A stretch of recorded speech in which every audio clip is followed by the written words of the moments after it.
ఎండాకాలం సెలవులు స్టార్ట్ అయ్యాయి. హరి బస్సు విండో సీటు దగ్గర కూర్చుని బయట పంట పొలాలు, చెట్లు, చిన్న ఇళ్ళు అన్నీ చూస్తూ ప్రయాణం చేస్తున్నాడు. కాసేపటి తర్వాత వాళ్ల అమ్మమ్మ వాళ్ల ఊరొచ్చింది. హ్యాపీగా బస్సు దిగాడు. బస్సు దిగగానే తాతయ్య కనిపించారు. తాతయ్యా అని దగ్గరికి వెళ్ళాడు. తాతయ్య చేయి పట్టుకుని ఇంటి వరకు నడుస్తూ వెళ్లారు. గ్రామ వాతావరణం, పక్కా తాటియాకుల ఇల్లు, పెద్ద కొబ్బరి చెట్లు, గులాబీ పూల తోటలు ఇవన్నీ హరికి చాలా నచ్చాయి. అలా కాసేపటికి ఇంటికి చేరుకున్నారు. ఇంటికి చేరగానే అమ్మమ్మను చూసి హరి ఇలా అన్నాడు, ఎండాకాలం సెలవులొచ్చేశాయి కదా, చాలా రోజులు ఇక్కడే ఉంటాను. అమ్మమ్మ నవ్వుతూ అంది, సరే మనవడా, ఇక్కడే ఉండు. ముందు చేతులు కడుక్కునిరా, ఏమైనా తిందువా? అమ్మమ్మ ప్రేమకు హరి నవ్వాడు. అప్పుడే రోడ్డు పక్కన హరి ఫ్రెండ్స్ రవి, రాజు, సిరి ఆడుకుంటూ కనిపించారు. హరి పెద్దగా పిలిచాడు, ఓయ్ రవి, రాజు, సిరి! అందరూ పరిగెత్తుకుంటూ హరి దగ్గరికొచ్చారు. అరుగుమీద కూర్చుని అందరూ చాలాసేపు మాట్లాడుకున్నారు. రాజు అన్నాడు, బయటికి వెళ్ళిపోయి ఆడుకుందాంరా. కాని అమ్మమ్మ అంది, ఎండ చాలా ఎక్కువగా ఉంది, ఇప్పుడే బయటికి వెళ్ళకండి, ఇంట్లోనే ఆడుకోండి, సాయంత్రం వెళ్ళండి. సరే అని అందరూ ఇంట్లో క్యారం బోర్డు తీసుకుని ఆడ్డం స్టార్ట్ చేశారు. కాయిన్స్ కొడుతూ, నవ్వులు, చిన్న చిన్న గొడవలతో టైం ఎలా పోయిందో తెలియలేదు.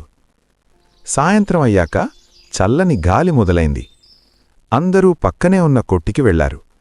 అక్కడ మామిడి తాండ్ర, నారింజ మిఠాయి కొనుక్కున్నారు. హరి మామిడి తాండ్ర తిని అన్నాడు, చాలా బాగుంది. సిరి నారింజ మిఠాయి తింటోంది. అప్పుడే రోడ్డుమీద వినిపించింది, ఐస్ ఐస్! ఐస్ బండొచ్చింది. అందరూ పరిగెట్టుకుంటూ ఐస్ బండి దగ్గరకు వెళ్లారు. రంగురంగుల రౌండ్ ఐసులు కొనుక్కుని ఆనందంగా తిన్నారు. తర్వాత ఒక చెట్టు దగ్గరకు వెళ్లారు. సిరి అంది, కొత్తికొమ్మచ్చి ఆట ఆడిద్దాం. రాజు ఒక్కడే కింద చెట్టు కింద నిలబడి అవుట్ చేయడానికి ప్రయత్నిస్తున్నాడు. మిగతావాళ్లు చెట్టు పైకొమ్మల మీద కూర్చుని నవ్వుతున్నారు.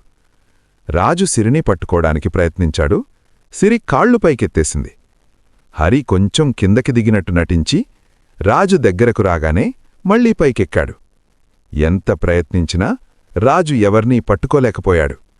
అందరూ కిందకి దిగేసి నవ్వుకుంటూ ఉన్నారు. అంతలో హరి తాతయ్య పిలిచారు, రండి పిల్లలు, మీకోసం ఒకటి తెచ్చాను. తాతయ్య తాటిముంజలు కత్తితో కొట్టి ఓపెన్ చేసి అందరికీ ఇచ్చారు. తీయగా ఉండడంతో హరి అన్నాడు, తాతయ్య, చాలా బాగున్నాయి. అందరూ బాగా తిన్నారు. కొంచెంసేపటి తర్వాత హరి అన్నాడు, మన ఊరి చెరువు దగ్గరికి వెళ్ళి ఆడుకుందామా?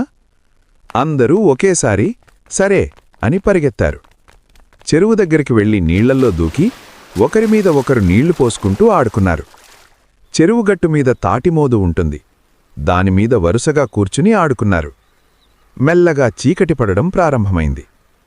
టాటా, రేపు కలుద్దాం అని ఫ్రెండ్స్ అందరూ ఎవరింటికి వాళ్లు వెళ్ళిపోయారు. రాత్రి 8 అయ్యాక అమ్మమ్మ ఇంటి ముందు వరండాలో ఎదురు మంచాలు వేసింది. అప్పటికే పక్కింటివాళ్లు కూడా బయట మంచాలు వేసుకుని పరుకున్నారు. తాతయ్య, అమ్మమ్మ, హరి అందరూ బయట మంచం మీద పడుకున్నారు. ఆ చల్లని గాలి, ఆకాశంలో నక్షత్రాలు హరికి చాలా నచ్చాయి. వాటిని చూస్తూ అలా ప్రశాంతంగా నిద్రలోకి జారుకున్నాడు.